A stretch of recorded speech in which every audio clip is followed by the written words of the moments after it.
Olá, você! Eu sou a Paula. Seja bem-vindo ao canal Lendo com Amor. Vamos continuar o livro do Augusto Cury, Inteligência Socioemocional?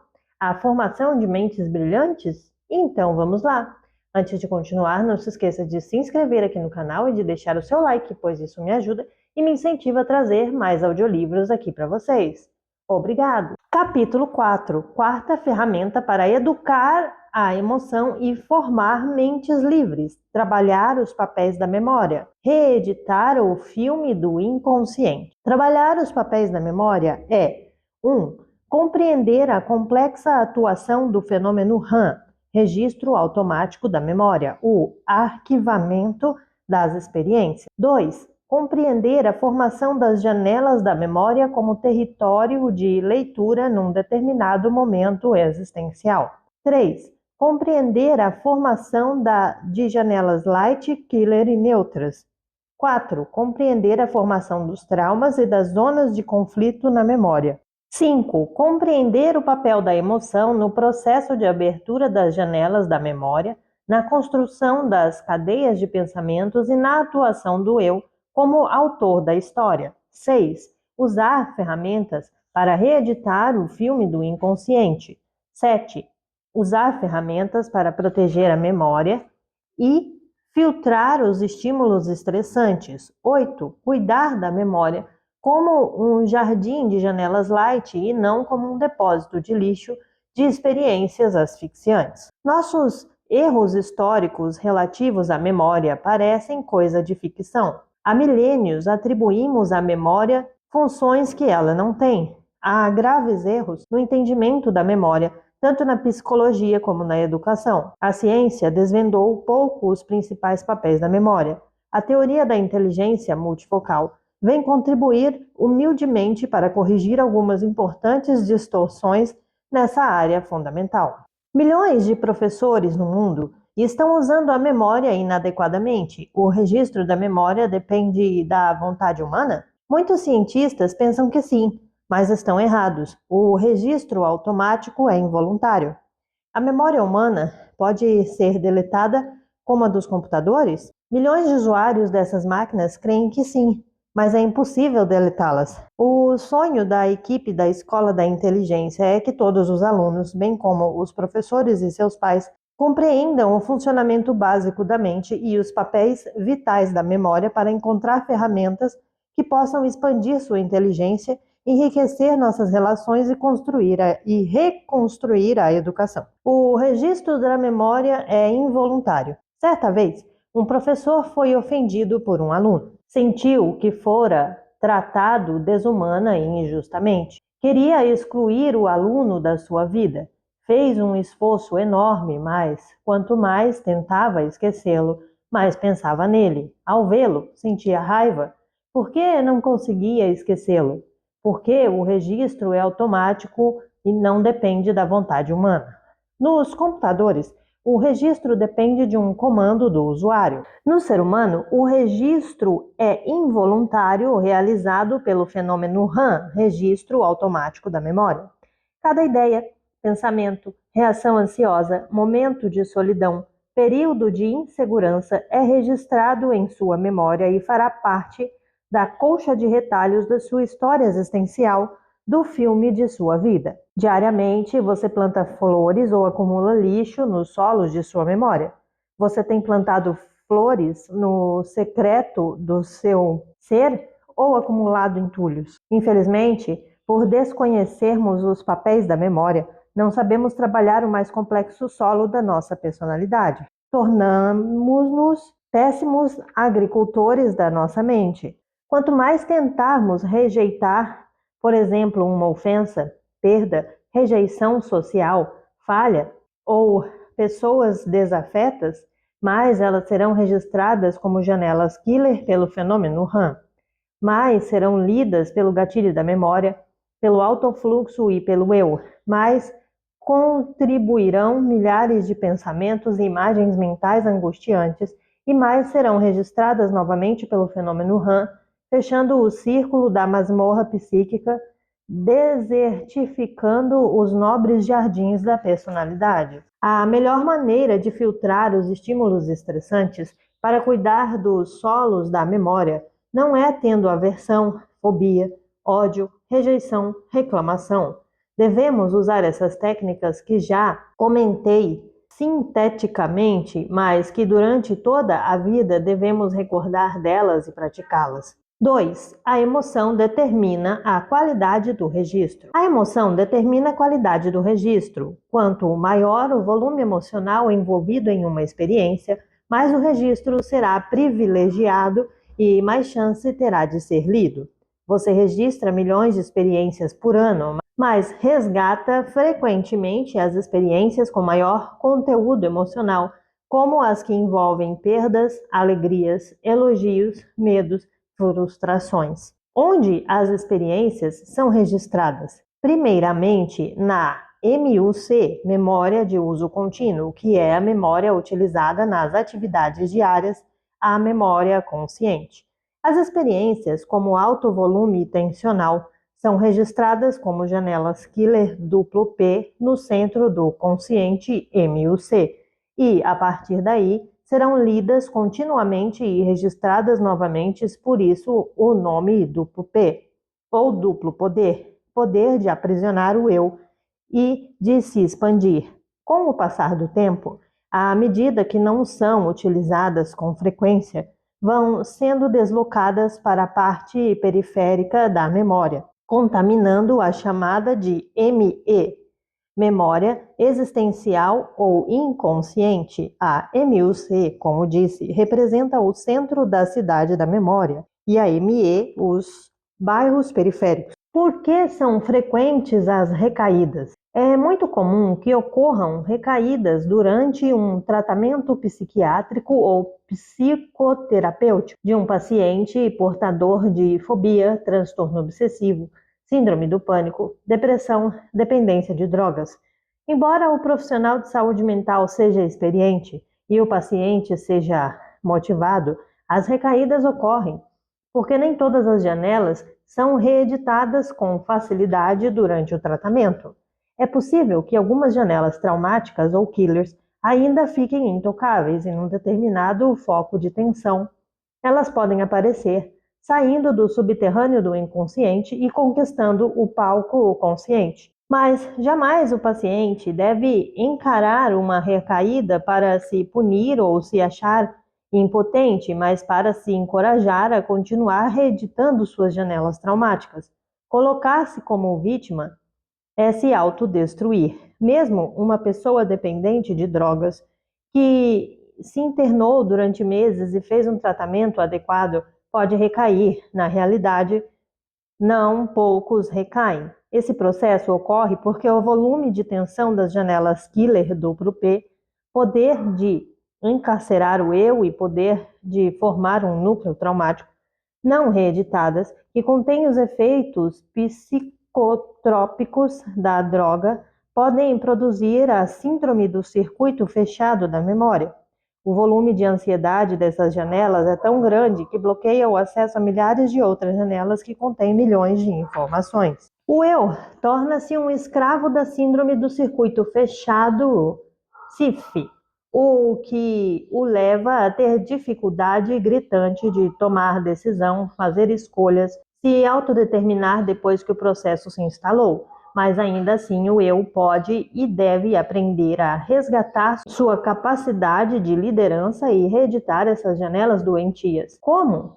Aprendendo a gerenciar pensamentos, proteger a emoção, aplicar a técnica do DCD e muitas outras que estamos propondo. O objetivo é exercer seu papel pleno como autor de sua história. Exemplos da dança das janelas entre a MUC e ME. Alguém acabou de elogiá-lo, você registra na MUC, Memória de Uso Contínuo, leu diversas vezes esse elogio. No dia seguinte, você não o lerá tanto. Na semana seguinte, é provável que já não o leia mais. Entretanto, esse elogio não foi apagado.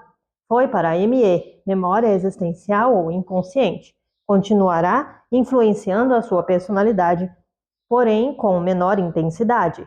Você acabou de dar uma conferência e perdeu o raciocínio no meio da protelação. Não conseguiu falar o que queria. Estava nervoso. As pessoas perceberam sua insegurança. Você registrou essa experiência na MUC. Se você conseguiu filtrá-la por meio da crítica e da compreensão, ela foi registrada sem grande intensidade. Se não conseguiu proteger sua memória, ela foi registrada intensamente. Nesse caso, será lida com frequência, produzirá milhares de pensamentos angustiantes que serão registrados, gerando uma zona de conflito, um trauma. Assim, ela não irá para a ME, ficará arquivada na MUC como janela doentia. Trabalhe os papéis da memória para não formar zonas de conflito. A emoção não apenas determina a qualidade do registro das experiências, mas também o grau de abertura da memória. Emoções tensas podem fechar a área de leitura da memória, a janela, fazendo-nos reagir sem inteligência por instinto. Mas esse importante assunto é tema de outra ferramenta da qualidade de vida, a mesa redonda do eu. Na ocasião, estudaremos as janelas killer, janelas que destroem a capacidade de pensar. Em alguns momentos, entramos em janelas belíssimas e produzimos pensamentos que cultivam belas emoções. Em outros, entramos em janelas doentias que promovem tormentos, angústias e desolações. Você já notou que às vezes somos incoerentes diante de pequenos problemas e lúcidos diante de grandes? Nossas mudanças intelectuais não são promovidas pelo tamanho dos problemas externos, mas pela abertura ou fechamento das áreas de leituras da memória. Pequenos problemas, tais como um olhar de desprezo ou a imagem de uma barata, podem gerar uma crise de ansiedade, a qual fecha áreas nobres da memória e obstrui a inteligência. Em alguns casos, o volume de ansiedade ou sofrimento pode ser tão grande que você reage sem nenhuma lucidez. Toda vez que tiver uma experiência que gera alta carga emocional ansiosa, você tende a atuar. Certa vez, presenciei um pai e um filho adolescente brigarem fisicamente na minha frente por um problema tolo. O motivo externo era pequeno, mas ele acionava as imagens monstruosas que um tinha do outro e que geravam grave intolerância e crise de ansiedade. Nunca se esqueça de que você deve ser o autor da sua história. Gerencie seus pensamentos, administre sua emoção, duvide de sua incapacidade, questione sua fragilidade. Veja as coisas por múltiplos ângulos. Se não proteger a memória, não há como ter qualidade de vida. Uma crítica mal trabalhada pode romper uma amizade. Uma discriminação sofrida pode encarcerar uma vida. Uma decepção afetiva pode gerar intensa insegurança. Uma falha pública pode gerar bloqueio intelectual. As brincadeiras em que certos alunos são chamados por apelidos pejorativos podem gerar graves conflitos. 3. A memória não pode ser deletada. Nos computadores, a tarefa mais simples é deletar ou apagar as informações. No ser humano, ela é impossível, a não ser por lesões cerebrais, como um tumor, trauma crânioencefálico, degeneração celular. Você pode tentar com todas as suas forças apagar seus conflitos. Pode tentar com toda a sua habilidade destruir as pessoas que o machucaram, bem como os momentos mais difíceis de sua vida, mas não terá êxito. Há duas maneiras de resolvermos nossos conflitos, traumas, transtornos psíquicos. 1. Reeditar o filme do inconsciente. 2. Construir janelas paralelas às janelas doentias da memória. Aqui veremos como reeditar o filme do inconsciente. Reeditar os arquivos da memória é registrar novas experiências sobre as experiências negativas nos arquivos onde elas estão armazenadas. Quando fazemos a técnica do DCD, no momento em que estamos num foco de tensão, nós produzimos novas experiências que são registradas no local em que as experiências doentias estavam armazenadas. Se uma pessoa impulsiva que agride seus íntimos por qualquer coisa, duvidar continuamente do pensamento de que não consegue superar sua impulsividade, criticar sua agressividade, compreender que ela fere muito a quem a ama, e determinar constantemente ser tolerante, após 3 meses de treinamento e aplicação diária da técnica do DCD, ela reeditará o filme do inconsciente. Ela será mais calma, dócil, mansa. Poderá ainda ter reações impulsivas, mas com menos frequência e intensidade. Um dos papéis mais inteligentes do eu como autor de sua história é reescrever seu passado, reeditar o filme do inconsciente. Não é fácil mudar, reorganizar ou transformar a personalidade, mas é possível. Depende do treinamento, perseverança, meta e reeducação. O centro e a periferia da memória. Usando a metáfora da cidade para entender a memória humana, podemos dizer que a ME, memória existencial ou inconsciente, são os inúmeros bairros que compõem a cidade e a MUC, memória de uso contínuo, é o nosso centro de circulação. A MUC, ou memória consciente ou central, representa as ruas, avenidas, lojas, farmácias, supermercados, locais de trabalho, teatro, que o eu frequenta rotineiramente. A MUC representa talvez menos de 1% de toda a memória, mas é a memória de uso contínuo constante. Se você morar numa cidade grande, notará que você circulará apenas num pequeno espaço. Grande parte das ruas, avenidas, farmácias, lojas não farão parte de sua rotina. Todos os dias, nós acessamos as informações da MUC para desenvolver respostas sociais, tarefas profissionais, comunicação, localização, tempo espacial, operações matemáticas usuais. Para assimilar as palavras desse livro, está usando grande parte das informações da MUC. Os elementos da língua corrente estão no centro da memória. Se você sabe outra língua, mas faz anos ou décadas que não a fala, terá dificuldade de acessá-la porque elas foram para a periferia, a ME. Com o tempo, ao exercitar a língua, você traz os elementos dessa língua novamente para o centro, a MUC, e terá fluência. Todos os dados e experiências novas são arquivados na MUC, memória de uso contínuo, por meio de, como vimos do fenômeno RAM, registro automático da memória. O fenômeno RAM atua essencialmente na MUC, na região central do córtex cerebral. Por região central, quero dizer o centro de utilização e resgate de memórias-primas para a construção de pensamentos e não o centro automático do córtex cerebral. Certa vez, um pai e um filho tinham um belíssimo relacionamento, trabalhavam e se divertiam juntos. Eram dois grandes amigos. O pai, infelizmente, teve um tumor na cabeça do pâncreas e logo veio a falecer. O filho, embora casado, ficou perturbadíssimo. Desenvolveu uma depressão reativa frente a uma perda. Perdeu pouco a pouco o encanto pela vida, o prazer de trabalhar, a motivação para criar. Quanto mais se angustiava pela ausência do pai, mais produzia janelas com alto poder de atração e que, consequentemente, agregavam novas janelas killer. Adoeceu. Procurando-me, expliquei-lhe esse mecanismo. Falei-lhe da masmorra das janelas duplo P construída no epicentro da MUC e disse que seu eu deveria sair da passividade e ser proativo. Deveria usar a perda não para se mutilar, mas para proclamar diária e continuamente que honrará a história bela que teve com seu pai. Por amor a ele, seria mais feliz, ousado e determinado. Um eu lúcido que se torna autor de sua história não enfia a cabeça debaixo do tapete das suas crises. Ele gerencia seus pensamentos e torna-se um excelente construtor de janelas light no centro de sua memória. Produz sua liberdade. Pais que perderam seus filhos, ao invés de sentirem os mais infelizes dos seres humanos, deveriam honrar a história que viveram com eles. A dor pode ser indecifrável mesmo para os mais experientes psiquiatras. Mas o eu pode reescrever o centro de sua história, pode voltar a se tornar um sonhador, pode construir um jardim depois do mais cáustico inverno.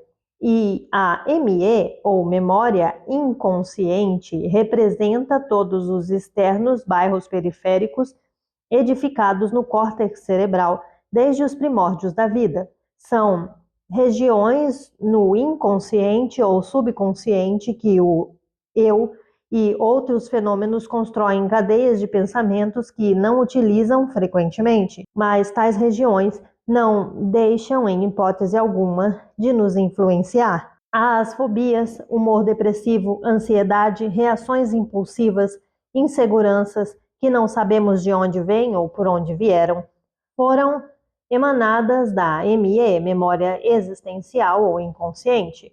A solidão do entardecer ou do domingo à tarde, a angústia que surge ao amanhecer ou a alegria que aparece sem nenhum motivo aparente, também vem dessas regiões. Você fica angustiado ao entardecer? E o domingo à tarde é prazeroso?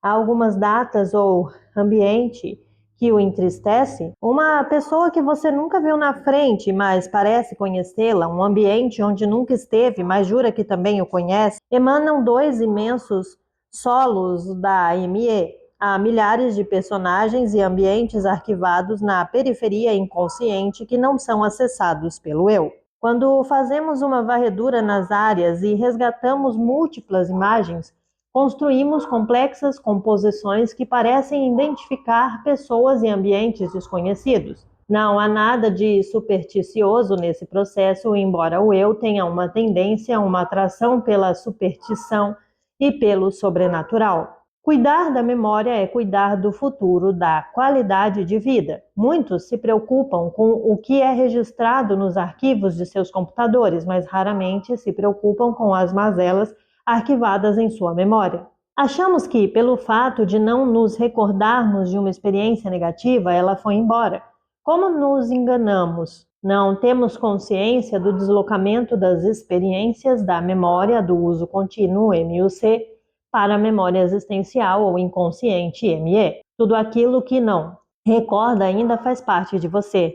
Não compreendemos que estamos formando bairros doentios na grande cidade da memória, contaminando seu ar, esburacando suas ruas, destruindo sua iluminação. Não se esqueça dessa figura. Pouco a pouco podemos perder saúde emocional se não filtrarmos os estímulos estressantes, reeditarmos o filme do inconsciente e protegermos a memória. Ricos, miseráveis e miseráveis ricos. É possível ter uma vida adulta infeliz mesmo tendo tido uma história na infância e adolescente doentia. E se aprendermos a reconstruir, como vimos a MUC, arquivar janelas saudáveis ou light, a Escola da Inteligência nos ensina, por meio do gerenciamento dos pensamentos e das emoções, o eu pode escrever um novo script. Por outro lado, é possível ter uma vida angustiante, mesmo tendo tido um berço de ouro, sem traumas ou privações. Por isso, há ricos que vivem miseravelmente e há miseráveis que fazem de cada dia um novo dia. Tudo depende das ferramentas que aplicamos para ser ou não autor de nossas histórias. Alguns jovens não possuem roupas de marcas, carros luxuosos, casa na praia, mas sua memória é um jardim onde brota espontaneamente tranquilidade, solidariedade, contemplação do belo, ousadia, garra, determinação. Seus invernos emocionais existem, mas são curtos, pois eles se protegem. Suas primaveras são longas, pois sabem fazer muito do pouco. Cuidaram com carinho e inteligência da memória de uso contínuo MUC. Se você quiser trabalhar os papéis da memória com sabedoria, precisa se colocar como um ser humano em construção. É preciso treinamento diário para mudar seu estilo de vida e, se for estressante, gastar tempo contemplando aquilo que o dinheiro não compra, libertar sua criatividade, colocar seus pensamentos embaixo de seu controle, dar um choque de lucidez na sua ansiedade. Se fizer isso, seus dias serão felizes, mesmo atravessando seus desertos, suas manhãs serão irrigadas pelo orvalho do prazer de viver, ainda que passe por crises, sua emoção será estável e profunda. Não há famílias perfeitas. Se você quiser ter uma família perfeita, filhos que não o decepcionem, alunos que não o frustrem e colegas de trabalho que não o aborreçam, é melhor conviver com máquinas e não com seres humanos. Aceite as pessoas com seus limites e utilize as ferramentas desse livro para construir relações saudáveis com elas. Saiba que toda mente é um cofre, não existe mentes impenetráveis, apenas chaves erradas. A melhor maneira de construir excelentes imagens nos solos da memória das pessoas é surpreendendo-as ao ter comportamentos inesperados. Como digo no livro As Regras de Ouro dos Casais Saudáveis, não eleve o tom de voz, não compare, não seja repetitivo e não faça chantagens e nem cobre e critique excessivamente. Essas estratégias erradas pioram, os outros arquivam janelas killer. Além disso, nunca aponte uma falha de alguém antes de valorizá-lo. Primeiro devemos elogiar, conquistar o território da emoção para depois conquistar os terrenos da razão. Assim, pouco a pouco, formamos pensadores altruístas, mentes livres e saudáveis. Uma das pérolas do programa Escola da Inteligência é: uma pessoa inteligente aprende com os seus erros. Uma pessoa sábia aprende com os erros dos outros. Ensine a quem ama que ele ou ela não precisa sofrer, mutilar-se, fragmentar-se, deprimir-se para aprender vitais lições. É possível aprender com os tropeços dos outros, mas para isso é fundamental desenvolver a arte de observar e se colocar como um eterno aprendiz. Capítulo 5. A Escola da Inteligência, formando mentes brilhantes. Formar mentes brilhantes é formar filhos e alunos. 1. Generosos e altruístas. 2. Que saibam pensar antes de reagir. 3. Que saibam ser empáticos, que se colocam no lugar dos outros. 4. Que se curvam em agradecimento aos pais e professores. 5. Que não vivam na sombra dos outros, mas constroem seu legado. 6. Que são consumidores responsáveis. 7. Que não são imediatistas e elaboram suas experiências. 8. Que são empreendedores, proativos, disciplinados e sonhadores. Neste último capítulo, vou comentar alguns textos do meu livro Pais Inteligentes Formam Sucessores, não herdeiros, para o programa Escola da Inteligência. Toda criança e jovem são herdeiros ou receptores gratuitos de todos os bens que norteiam a vida humana, incluindo a própria vida. Todos, incluindo as crianças que vivem em orfanatos, são herdeiros, receberam o dom da existência, possuem uma carga genética, atenção, assistência, ensinamento e proteção mínima. Outros, quando os pais ou responsáveis estão presentes, receberam deles bens relevantes, os valores sociais, a educação, a cultura, a tradição e as garantias constitucionais dos direitos humanos fundamentais. Os mais privilegiados receberam algo mais de seus pais, doses elevadas de afeto, amor, generosidade, tolerância, educação inteligente e, além disso, há um grupo de filhos que receberam também como herança bens materiais como casas, carros, fazendas, ações na bolsa, dinheiros ou empresas de pequeno, médio e grande porte. Portanto, é inegável que todas as crianças, adolescentes e jovens sejam herdeiros. Porém, aqui entra um problema sério. Nenhuma herança dura eternamente. Ela precisa ser, no mínimo, preservada e, se possível, enriquecida e expandida. Esse é um dos objetivos da Escola da Inteligência. Além de ensinar as múltiplas ferramentas comentadas nesse livro, também ensina a educação financeira, o risco e os perigos do consumismo, para aprender a pensar a médio e longo prazo a fim de planejar sua vida. Mas não apenas isso, ensinar também preserva a vida como o maior de todos os bens, a cultura de seu povo.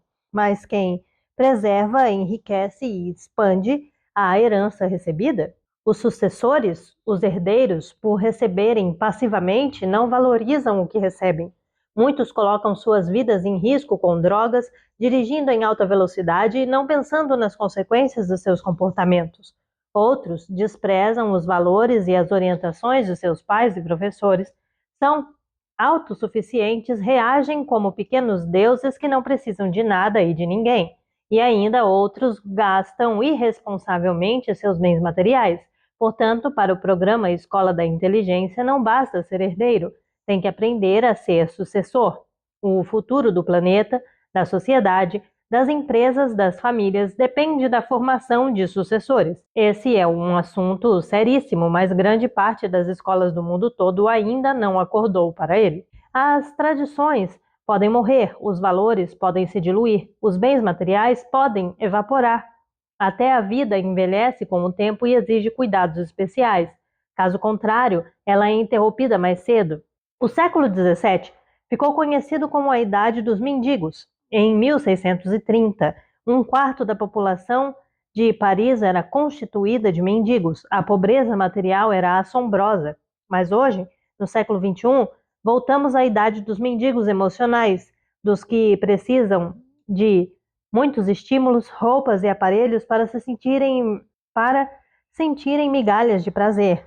Os novos miseráveis não sabem filtrar estímulos estressantes, gerenciar sua mente, controlar sua ansiedade, libertar seu imaginário, dar respostas brilhantes nas situações estressantes. Nessa era, nunca houve tanto acesso à informação e nunca se formou tantos repetidores de dados, inclusive em muitas teses acadêmicas.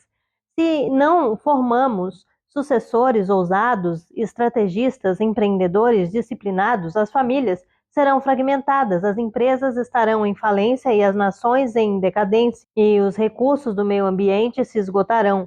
A ascensão e a queda de famílias renomadas, de empresas poderosas, de impérios imbatíveis, como o romano, ocorreram porque se destruiu a formação de sucessores e foram produzindo em massa herdeiros dissipadores. Por exemplo, se os adolescentes que estudam em escolas públicas não valorizarem seus mestres, debaterem ideias, tiverem prazer em aprender e se dedicarem aos livros, estarão despreparados para serem sucessores. Terão herdado a oportunidade de estudar e jogado-a no lixo. Não serão protagonistas de sua história. E os alunos que estudam em escolas particulares? Muitos pais pagam com sacrifício escola para seus filhos na esperança de que tenham um futuro social, financeiro e emocional melhor. Mas se eles não aprenderem as habilidades fundamentais para serem sucessores, desperdiçarão essa oportunidade. Nessa breve existência, as oportunidades são escassas e algumas nunca voltam. Herdeiros não se importam que seus pais perderam o sono para que eles dormissem bem, enquanto sucessores se preocupam com o bem-estar e a felicidade de seus educadores. Herdeiros vivem à sombra de seus pais, enquanto sucessores batalham para construir seu legado. Herdeiros são peritos em reclamar, enquanto sucessores se curvam em agradecimento aos pais e professores. Herdeiros são imediatistas, querem tudo rápido e pronto, enquanto sucessores elaboram suas experiências. Se um filho herda uma pequena empresa, faz um planejamento, traça metas, estabelece prioridades e usa seu capital intelectual para ser criativo, proativo, dinâmico. Ele tem grandes chances de expandi-la e transformá-la numa sólida e sustentável companhia. Deixa, assim, o rol dos herdeiros passivos, consumidores de heranças irresponsáveis, e se torna um sucessor altamente digno. Uma das marcas dos sucessores é fazer muito pouco, enquanto dos herdeiros é fazer pouco do muito. Como formar sucessores ou mentes brilhantes? Pais que atuam apenas como manuais de regras de comportamento, que são especialistas em apontar falhas, elevar o tom de voz, criticar e comparar, pioram seus filhos. Não os educam socioemocionalmente. Pais que não encantam, não são carismáticos e empáticos, que não sabem pensar antes de reagir e expor e não impor suas ideias, não plantam janelas light na MUC, memória de uso contínuo, e, portanto, também não educam o eu deles para ser autônomo, ter autocontrole, ser autores de sua história. Tem grandes chances de formar herdeiros e não sucessores. Do outro lado, professores que só transmitem dados de maneira fria, que não sabem educar a emoção de seus alunos, resolver conflitos em sala de aula, estimular a criatividade, o altruísmo e a generosidade, e nem muito menos os encantam para ter deleite do prazer de aprender, têm grandes chances de formar uma plateia de herdeiros e não de sucessores. Infelizmente, dezenas ou centenas de milhares de escolas em todas as nações modernas sabem saturar a memória com milhões de dados, não estão aptas a formar pensadores proativos, empáticos, líderes de si mesmos, que saibam colocar-se no lugar do outro, trabalhar bem suas perdas e frustrações, construir oportunidades. Por isso, no programa Escola da Inteligência, não apenas os alunos aprendem ferramentas fundamentais derivadas da teoria da inteligência socioemocional, mas também os professores e todos os pais ou responsáveis, alunos, pais e professores formam um tripé para ter mais sucesso em formar sucessores. Comentarei aqui apenas 10 técnicas educacionais para formar mentes brilhantes, emocionalmente saudáveis e que preservem e enriqueçam os mais variados tipos de herança que receberem. Técnica 1. Ensinar sobre as armadilhas do ritual do consumo. Pais inteligentes ensinam a seus filhos, desde a mais tenra idade, que a vida é complexa e que sobreviver nas sociedades modernas é uma arte. Deve comentar que o consumo produz a liberação de substâncias metabólicas cerebrais, como a endorfina, que gera intenso prazer e, em alguns casos, estimula a repetição irresponsável do ritual da compra, o que cristaliza a síndrome do circuito fechado da memória. Quando estão diante de um objeto, fecha o circuito da memória, gera o desejo ansioso por adquiri-lo e compram por impulso. Compra-se por comprar e não por necessidade. Milhões de pessoas em todas as sociedades capitalistas estão endividadas em seus cartões de crédito por causa desse mecanismo inconsciente. Não sabem lidar com dinheiro, não pensam nas consequências de seu comportamento. Passado o momento da compra, são invadidas por um sentimento de culpa. Os pais e as escolas deveriam ensinar as crianças e os jovens a ser consumidores responsáveis. Nas décadas passadas, os traumas da infância eram os estímulos estressantes que mais adoeciam. Hoje, pode-se adoecer na fase adulta de maneira séria e contundente, mesmo que tivemos uma infância feliz. O consumismo, dívidas, mau uso de cartão de crédito são fontes de adoecimento psíquico. Você ensina a seus filhos e alunos como fazemos na EI a ser consumidores responsáveis? Técnica 2. Transforme dificuldade em oportunidades. Se vocês, pais e professores, não têm muitos recursos, saibam que a melhor maneira de formar um sucessor é levar os jovens a transformar a escassez em garra, o caos em oportunidade criativa e inspirá-los a ter sonhos e disciplina. Para formar mentes saudáveis e criativas é preciso pouco dinheiro, mas muita inteligência.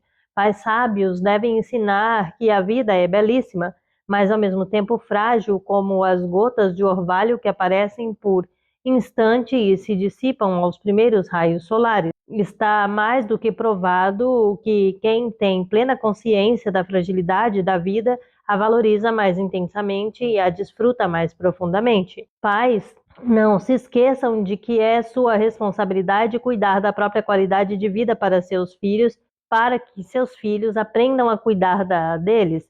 Se forem responsáveis com sua saúde, não espere que seus filhos façam diferente. Comer bem, praticar exercício, valorizar sono, andar de carro dentro dos limites de velocidade são exemplos de como cuidar bem da sua vida. Se os pais agem como se fossem deuses imortais, não queiram que seus filhos ajam como humanos. Pais inteligentes devem levar seus filhos a visitar instituições que cuidam dos desvalidos, como asilos, orfanatos, hospitais, inclusive hospitais de câncer. Devem incentivá-los a preocupar-se com a dor dos outros. Isso formará neles um grupo de janelas light no córtex cerebral que financiará o altruísmo, o prazer em se doar e contribuirá para protegê-los contra uma vida inconsequente. Técnica 3. Nutra a personalidade deles com a sua história. Educadores brilhantes devem rasgar o coração emocional para os filhos em longas e contínuas conversas durante a vida. Deixem-os penetrar em camadas mais profundas de sua mente e encante-os com a melhor das histórias, a sua própria história, com todos os seus fracassos e sucessos, sonhos e pesadelos, aventuras e tédio. É imprescindível para formar a personalidade dos filhos que os pais falem de si mesmos E não deem apenas presentes e regras. Mesmo um pai alcoólatra pode ensinar a seus filhos sobre as suas dores, seus dramas, seus vícios, e assim usar seus capítulos mais difíceis como pedagógicos. Educadores inteligentes deixam seus filhos e alunos conhecerem as dificuldades e perdas que tiveram para chegar até onde estão. Essa é uma das mais excelentes técnicas para ensiná-los que ninguém é digno do pódio se não utilizar os percalços da vida para conquistá-lo. Claro, talvez devamos guardar alguns segredos, mas estes deveriam ser mínimos. Infelizmente, mesmo pais com excelente nível acadêmico, como advogados, médicos, psicólogos, executivos, professores, também falham frequentemente nessa empreitada. Falam sobre o trivial, mas se calam sobre o essencial, sobre sua história. Seria desejável que, pelo menos uma vez por semana, a TV fosse desligada, ainda que seja por 1 ou 2 horas. Motivo? Estabelecerem-se diálogos entre pais e filhos para construírem pontes. Sem pontes, todos ficam ilhados.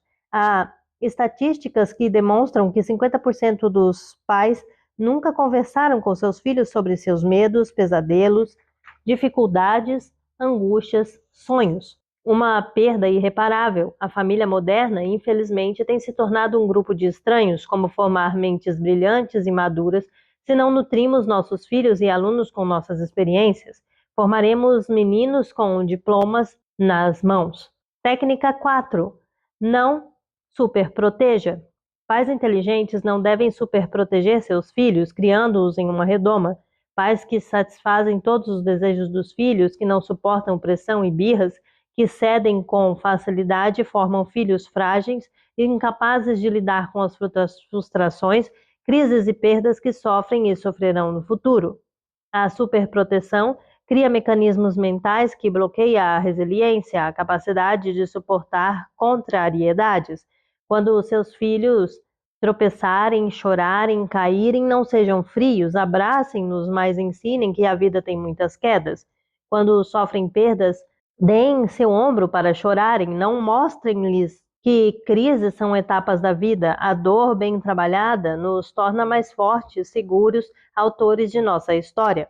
Fale de suas lágrimas para que seus filhos e alunos aprendam a chorar as deles, pois cedo ou tarde as chorarão.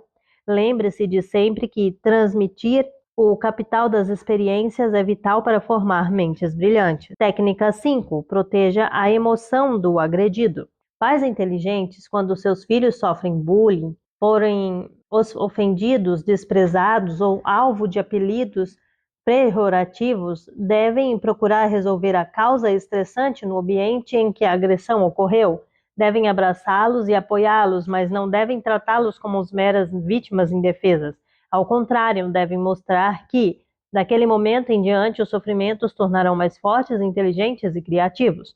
Os educadores que fazem a diferença na formação de mentes saudáveis devem aproveitar a oportunidade para fortalecer seus filhos, alunos, em suas crises, exaltar sua força e capacidade de superação. Proteger e fortalecer o agredido é tão importante como prevenir o agressor. Mas, infelizmente, a grande maioria dos pais e professores não fazem isso. Preparar os jovens para as competições, desafios e agressões da vida é primordial. Não os criem num casulo.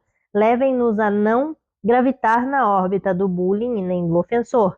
Seja esse indivíduo ou um grupo, equipem-nos para que entendam que a saúde emocional vale ouro e que não devem vendê-la por um preço banal por nada e por ninguém.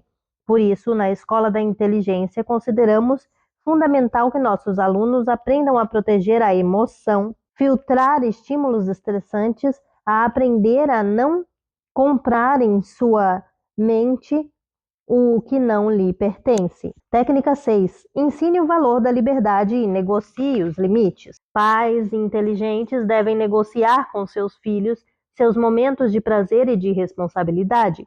Estudar e desfrutar da vida devem ser 2 pesos numa balança equilibrada.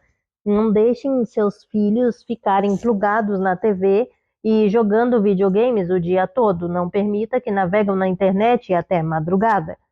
Isso é um crime educacional que cobrará seu preço mais tarde. Crianças e adolescentes precisam ter infância, inventar, se aventurar elaborar experiências, curtir a vida e não ficar somente plugados nessa indústria de lazer artificial.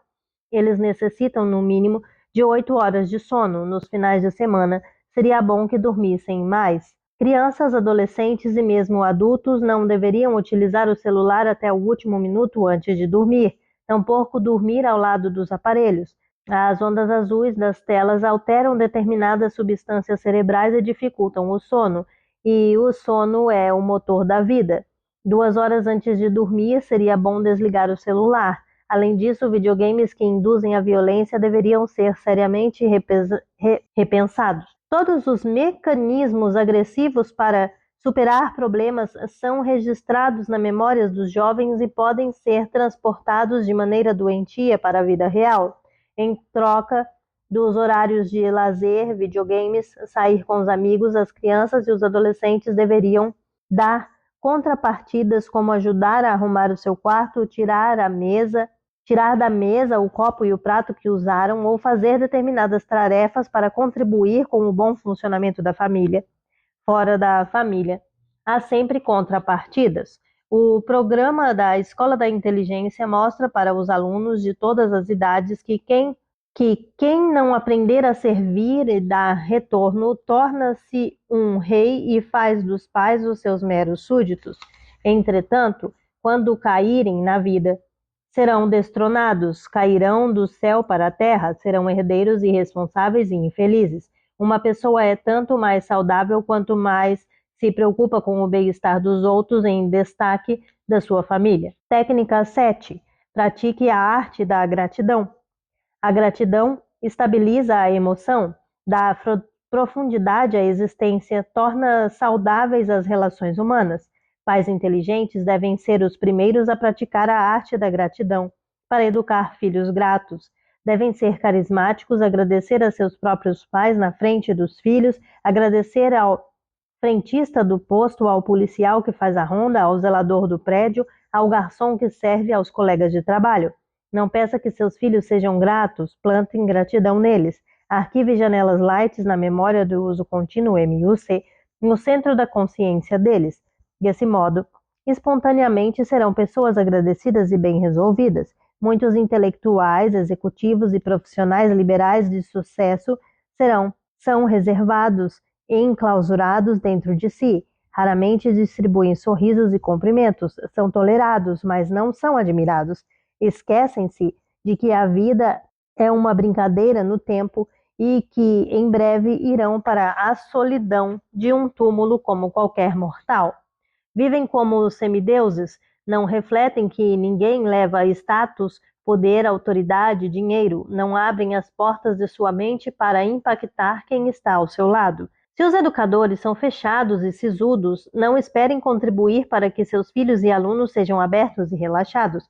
Se os pais são antipáticos, não treinam ser bem-humorados e tranquilos, não esperem que seus educandos sejam simpáticos e pacientes. Se são pessimistas e ansiosos, não espere que seus filhos sejam autocontrolados e otimistas. Eles podem até desenvolver essas características, mas a devolverão apesar da influência contraproducente dos seus educadores. Lembre-se que seus comportamentos valem mais do que 1000 palavras, pois eles formam plataformas de janelas na memória deles. Técnica 8. Agradeça a seus filhos e alunos por existirem. Pais e filhos inteligentes devem fazer da arte de agradecer um ao outro como rotina. Se não o fizerem, terão uma relação paupérrima. Do mesmo modo, pai e mãe que não sabem agradecer e elogiar um ao outro na frente dos filhos podem ter cultura acadêmica ou até muito dinheiro depositado em um banco, mas terão um romance infeliz, uma relação não saudável. Pais e casais inteligentes dizem: filho, muito obrigado por existir, muito obrigado por alegrar minha emoção, muito obrigado por fazer parte da minha história. Parece tão simples, mas agradecer aos filhos pela existência deles é melhor do que dar o carro mais caro do mundo, o aparelho mais sofisticado, uma joia com o mais reluzente diamante. Planta-se janelas light duplo P, que têm o poder de libertar o eu e o poder de crescer diante das adversidades e desenvolver altruísmo e autoestima. Você sabe dar esse tipo de presente? Filhos precisam se sentir amados desde bebês. Têm de saber que eles são insubstituíveis e inesquecíveis, sejam pais milionários ou pouco abastados. É quase inacreditável, mas a imensa maioria dos pais dos mais diversos povos e culturas falha nesse quesito fundamental da formação de da personalidade dos filhos. Eles conversam muito com seus filhos quando estes não sabem falar, mas se calam quando eles aprendem a linguagem. Um paradoxo inaceitável. Por favor, gravem bem esse fenômeno. Se os pais precisarem elevar o tom de voz para ser ouvidos, como é comum, algo está errado. Eles são grandes fora deles, mas pequenos dentro. Se os pais e professores forem eficientes em desenhar uma imagem excelente dentro dos filhos alunos, palavras brandas terão impacto. Um olhar produzirá mudança de rotas. Você precisa elevar o tom de voz para ser ouvido? Precisa pressionar e dar sermões? Devem prestar atenção, pois nosso tom de voz e palavras nos denunciam. Técnica 9. Seja tolerante. Pais inteligentes não devem confundir em colocar limites com cobrar excessivamente. Pais que cobram e criticam continuamente formarão plataformas de janelas traumáticas que tolherão a liberdade, contrairão a leveza da vida, bloquearão aprendizados e asfixiarão a ousadia. Pais que são especialistas em reprovar seus filhos não devem esperar que esses sejam tolerantes com erros dos outros, inclusive com os dos próprios pais. Quem planta janelas killer tem grandes chances de colher janelas traumáticas também, por causa da atuação rápida e inconsciente do fenômeno RAM, registro automático de memória, e ação sempre gera reação. Pais impulsivos têm grandes chances de produzir também plataformas de janelas que financiarão a impulsividade e a impaciência. Pais inseguros e fóbicos, sem que percebam, expressam comportamentos ao longo da formação da personalidade de seus filhos que financiam a insegurança, o medo de errar, medo da crítica social. Mas espere, se você tem falhado, não se desespere, por favor, entenda que o psiquismo não é cartesiano, não é lógico e linear. Você pode e deve se reinventar como educador. Pais irritadiços, fóbicos, impulsivos podem contribuir para gerar filhos profundamente saudáveis, mas eles devem aprender a gerenciar sua ansiedade e comportamentos na frente dos filhos, e quando errar, devem rapidamente pedir desculpas. É vital ensinar mais do que falhar. O importante é trabalhar as falhas para produzir maturidade, além de se ferir, o importante é elaborar nossas dores para ganhar experiência. Tais atitudes refletem ser de um bom aluno na escola da inteligência. Nada é imutável no psiquismo humano. Técnica 10. Reclamar em excesso e dar bens materiais em excesso bloqueia o potencial dos jovens. Dê o que o dinheiro não compra. Pais inteligentes não ficam reclamando do governo, do salário, do trabalho, das dificuldades da vida. Eles sabem que não apenas drogas viciam, mas reclamar também. Quem reclama constantemente fecha o circuito da memória, não vê o mundo com esperança, atola-se na lama do pessimismo, não enxerga alternativas para superar barreiras, não se recicla e nem percorre novos caminhos.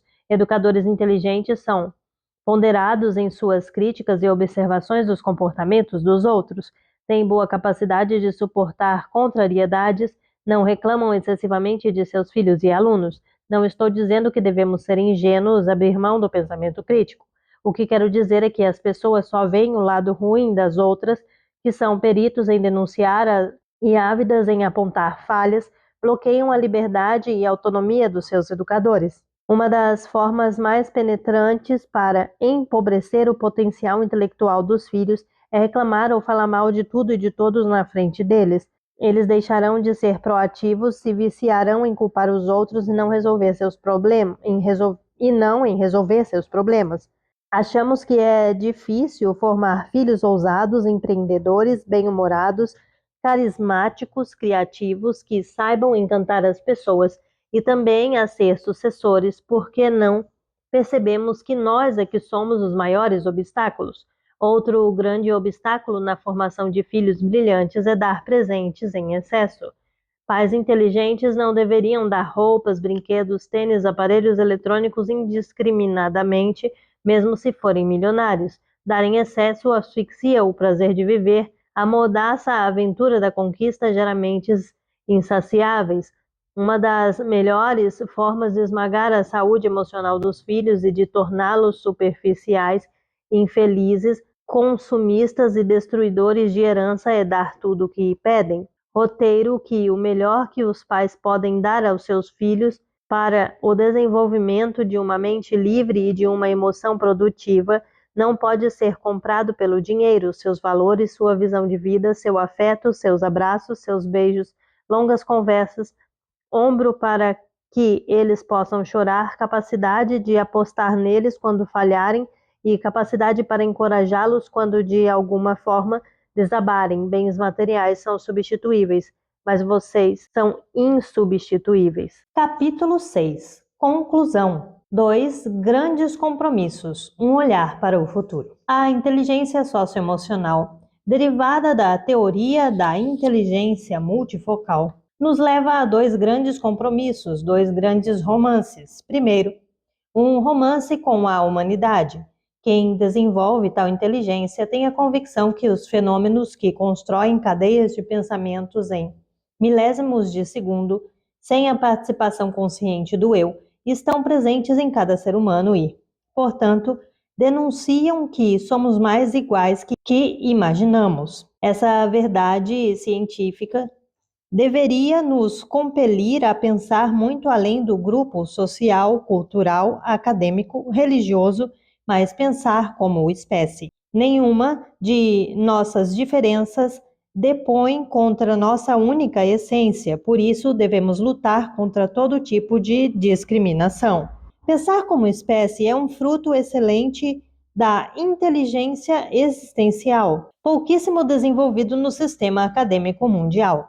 É muito fácil formar feudos e ilhas, criar espaços solitários. Não há como proteger a humanidade e o meio ambiente sem pensar como espécie e sem ter um romance com ela. Se árabes e judeus desenvolvessem a inteligência socioemocional, teriam mais habilidades para superar suas diferenças, pois na essência são iguais.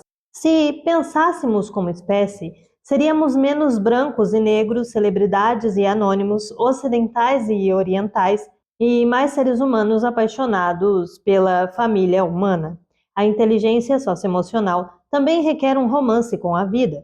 Como disse, a vida é belíssima e brevíssima, como gotas de orvalho, porque instantes aparecem e logo se dissipam aos primeiros raios solares do tempo. Somos fagulhas vivas que cintilam durante poucos anos no cenário da existência e depois se apagam tão misteriosamente quanto se acenderam. Nada é tão fantástico quanto a vida, mas nada é tão efêmero e fugaz quanto ela.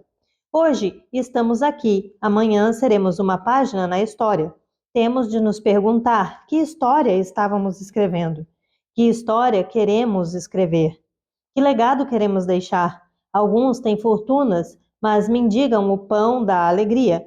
Têm cultura, mas falta-lhes o pão da tranquilidade. Têm fama, mas vivem sós. Sequer têm um ombro para chorar. São eloquentes, mas se calam sobre si mesmos. Moram em residências confortáveis, mas nunca encontraram o mais importante endereço dentro de si mesmos. Erraram o alvo. A escolha da inteligência nos mostra que viver é uma experiência única, indescritível, inimaginável, extraordinária, complexa, saturada de mistérios e, ao mesmo tempo, regada à fragilidade. Por isso, deveríamos, nessa curta trajetória existencial, procurar os mais belos sonhos, construir os melhores projetos de vida, buscar as mais fascinantes aspirações. Quais sonhos nos controlam? Que metas assediam nosso eu? Procurar desenvolver uma mente livre, emoção saudável, relações saudáveis deveriam ser as metas mais nobres de quem quer ser autor da sua própria história. deveríamos procurá-las como o cansado o faz quando busca refúgio num leito e o ofegante quando abre os pulmões para respirar o ar. Jamais deveríamos esquecer que, se a sociedade nos abandona, a solidão é superável, mas se nós mesmos nos abandonamos, ela é insuportável. As sociedades estão na infância emocional. Alguns paradoxos gritantes confirmam que as sociedades modernas estão na sua infância emocional. Somos treinados para dirigir carros, mas não aprendemos minimamente a dirigir o veículo da nossa mente, nem a gerenciar a nossa ansiedade. Somos preparados para caminhar no mundo exterior, mas não temos qualquer preparo para percorrer as avenidas no mundo psíquico. Fazemos seguros de todos os tipos para preservar nossos bens, mas não aprendemos minimamente a fazer o seguro emocional. Preocupamos-nos em ter empresas saudáveis e sustentáveis, mas não nos preocupamos com a mais complexa empresa, a única que não pode falir, a mente humana. Somos conectados com o mundo pela internet e pelas redes sociais, mas não aprendemos a nos conectar conosco, sequer aprendemos a dar um choque de lucidez nos nossos fantasmas emocionais. Medos, timidez, ansiedade, humor depressivo, impulsividade, autopunição, autocobrança. Não é sem razão que mais de 3 bilhões de pessoas desenvolveram um transtorno psíquico ao longo de sua vida. Um caos emocional tão dramático como as piores guerras. Não é sem motivo que, quanto pior a qualidade da educação, mais importante será o papel da psiquiatria e psicologia clínica. Preocupado por onde caminha a juventude mundial, é que idealizei o programa Escola da Inteligência, como comentei. Ele é inserido na grade curricular das escolas do ensino infantil, passando pelo fundamental até chegar ao médio. Agora, crianças e adolescentes podem aprender o que não tivemos a oportunidade. Os pais ou responsáveis também têm cursos paralelos para aprender a ser educadores brilhantes. Mais de 200 mil alunos estão aplicando as ferramentas para que o eu deles aprenda a ser autor da sua história, o líder de si mesmo, um construtor de relações saudáveis. Os resultados são surpreendentes. Na escola da inteligência não há seres humanos acabados, mas seres humanos em construção. Prevenir é a chave, mas somos lentos em detectar os vampiros emocionais que sugam a nossa qualidade de vida e sabotam nosso potencial social e profissional. Se um novo vírus letal infecta algumas pessoas, a Organização Mundial de Saúde entra em pânico. Milhares de cientistas são mobilizados para evitar uma nova epidemia global. Isso é importante. Mas há dezenas de milhões de crianças e adolescentes em todas as nações modernas viciadas em smartphones e atoladas de atividades, tendo sua infância, criatividade e capacidade de se aventurar asfixiada, vivendo um trabalho intelectual quase escravo, só que é legalizado, mas raramente alguém entra em pânico sobre isso. Tenho denunciado esse fenômeno mundialmente, mas quem ouve esse clamor? Felizmente, vocês, pais, professores e diretores de escolas que aplicam o programa EI, estão ouvindo em alto e bom som. A escola da inteligência deveria ser praticada em todos os lugares. Na atualidade, infelizmente, grande parte das pessoas tem pisado apenas na superfície do planeta Terra, mas não na superfície do planeta psíquico. Muitos pais escondem suas lágrimas dos filhos. Do mesmo modo, a maioria dos filhos oculta seus pesadelos dos pais. Os professores disfarçam sua história atrás da matéria. Os jovens ocultam seus mais cálidos sentimentos atrás das redes sociais. Adolescentes conhecem inúmeras pessoas, mas não conhecem profundamente a ninguém. E, o que é pior, raramente conhecem a si mesmos. O número de informações se multiplicou como nunca na história, mas não estamos formando pensadores coletivamente, e sim repetidores de informações. A medicina, a psiquiatria e a psicologia avançaram intensamente, mas estatísticas demonstram que o normal é estar estressado e ansioso e o anormal é ser saudável. Só para lembrar, 30% dos jovens brasileiros estão apresentando sintomas de depressão. 80% estão apresentando sintomas de timidez e insegurança. Que sociedade nós estamos construindo? Se as crianças e jovens aprendessem desde cedo as ferramentas socioemocionais do programa Escola da Inteligência, a humanidade seria outra. Não apenas diminuiríamos o número de alunos que praticam o bullying, mas também protegeríamos o agredido. Teríamos, além disso, uma casta de pensadores, como comentei anteriormente, e desenvolveria um notável senso de observação, capacidade de se reinventar, de pensar a médio e longo prazo, e perceber as necessidades dos outros, de trabalhar perdas e frustrações, de reciclar falsas crenças. Eles ainda seriam generosos, tolerantes, ousados, disciplinados, indagadores, carismáticos, empáticos, sonhadores. Ter uma mente socioemocionalmente inteligente é saber valorizar tanto o sorriso quanto a tristeza. É ter humanidade no sucesso e aprender lições nos fracassos. É agradecer os aplausos, mas saber que nas coisas simples e anônimas se escondem os melhores tesouros da emoção. Ter uma mente brilhante é ter consciência de que cada ser humano é um mundo a ser conhecido, uma história a ser explorada. Todas as pessoas têm riquezas escondidas dentro de si, mesmo as mais difíceis e complicadas, mesmo as que erram e fracassam continuamente. Ter uma mente saudável é garimpar ouro nos solos de quem ama e embaixo dos seus escombros, é ter maturidade para falar, eu errei, ter coragem para dizer perdoe-me e ter coragem para ouvir um não, maturidade para receber crítica, resiliência para suportar as perdas. É dizer com intensidade, obrigado por existir, desculpe-me, o que posso fazer para torná-lo mais feliz? Todos esses pontos são abordados de maneira lúdica e agradável no livro juvenil que lancei chamado Petrus Logos e o Guardião do Tempo. É uma saga para jovens de 9 a 99 anos sobre o futuro de nossa espécie, sobre a formação de sucessores e não herdeiros, sobre a construção de funções mais importantes da inteligência. É um livro tão importante que grandes estudiosos de Hollywood já estão interessados em convertê-lo para o cinema. Sonho que os jovens de todos os povos, culturas leiam e não apenas os que moram nos mais de 70 países em que sou publicado. Como enfatizamos no programa EI, ter uma mente socioemocionalmente livre e criativa é ainda extrair lucidez em nossas falhas, ganhos nas perdas, saúde na capacidade de perdoar, autodomínio nos solos da ansiedade, segurança nos vales do medo, alegria na terra das mais cálidas angústias, é ter segurança para receber uma crítica ainda que injusta, é recomeçar quantas vezes forem necessárias, acima de tudo, é ter a convicção de que, apesar dos nossos defeitos, traumas e fragilidades, a vida é um espetáculo único e imperdível no teatro da existência. Vale a pena encená-la, pois ninguém é digno da saúde psíquica se não usar suas crises e conflitos para nutri-la. Ninguém é digno da maturidade se não usar as lágrimas para irrigá-la. Mais uma vez, parabenizo os diretores, coordenadores, professores e pais que adotaram o programa Escola da Inteligência.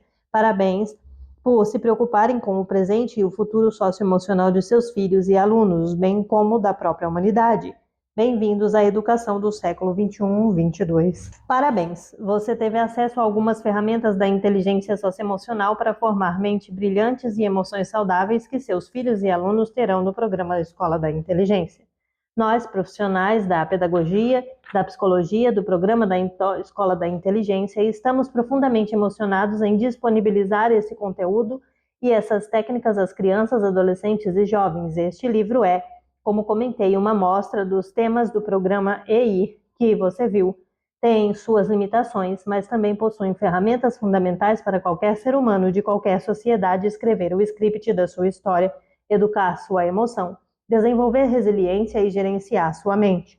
O conhecimento e as técnicas aqui expostas demandam longo tempo para serem elaboradas, mais de 15 anos, enquanto as elaborava durante dias, noites e finais de semana dentro de aviões, nos aeroportos e durante as mais de 20.000 sessões de psicoterapia e consultas psiquiátricas que fiz.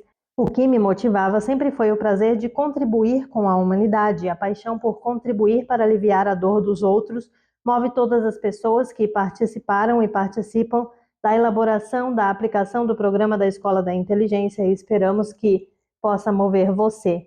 Lembre-se de que a melhor maneira de investir em nossa saúde emocional e felicidade é irrigar a qualidade de vida dos outros. Sonhamos que você possa se tornar um multiplicador da EI.